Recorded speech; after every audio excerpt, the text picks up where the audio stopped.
నమస్కారం. News 9 TV తెలుగుకి స్వాగతం. ఏంది భయ్యా ఇది? అసలు గుజరాత్ అంటేనే ముందు బందీ రాష్ట్రం అని అందరికీ తెలుసు. అట్లాంటి చోట కూడా మందు దందా ఇట్లా నడుస్తుందా? అసలు మీరు తాగేది ఒరిజినల్ మందా లేక మీ ప్రాణాలను తీసే కల్తీ విషమా? ఈ రోజు జరిగిన ఒక ఘటన చూస్తుంటే ఎవరికైనా మైండ్ బ్లాంక్ అవ్వాల్సిందే. గుజరాత్ లోని భావనగర్ ఒకప్పుడు నిశ్శబ్దంగా ఉండే ఆ ప్రాంతం ఇప్పుడు కల్తీ మందు తయారీ అడ్డాగా మారిందా? అవును, మీరు వింది నిజమే.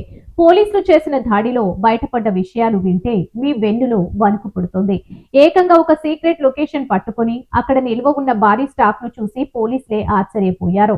ఈ దందాను నడిపిస్తున్న 6గురు కేటుగాళ్లను పట్టుకొని జైల్లో పడేశారు. కానీ ఇక్కడ అసలైన ట్విస్ట్ ఏంటంటే నిజంగా కంపెనీ మందు అంటే అందరూ బ్రాండ్ చూసి నమ్ముతారు కదా.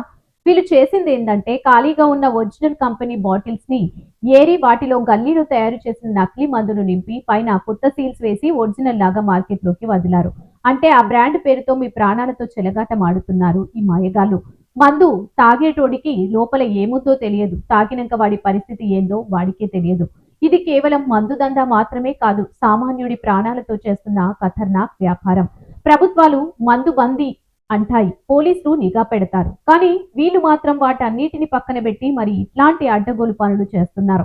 అసలు వీళ్ళకి ఇంత ధైర్యం ఎక్కడి నుంచి వస్తుంది? వెనుక ఎవరైనా పెద్ద తలకాయలు ఉన్నారా లేక పోలీస్ వ్యవస్థలో లోపమా అనేది ఇప్పుడు పెద్ద చర్చ. మిత్రులారా, మీరేదైనా బ్రాండెడ్ బాటిల్ కొన్నప్పుడు బాటిల్ సీల్ ఎలా ఉంది, ఆ టేస్ట్ మారుతుందా అనే విషయాల్లో అప్రమత్తంగా ఉండండి.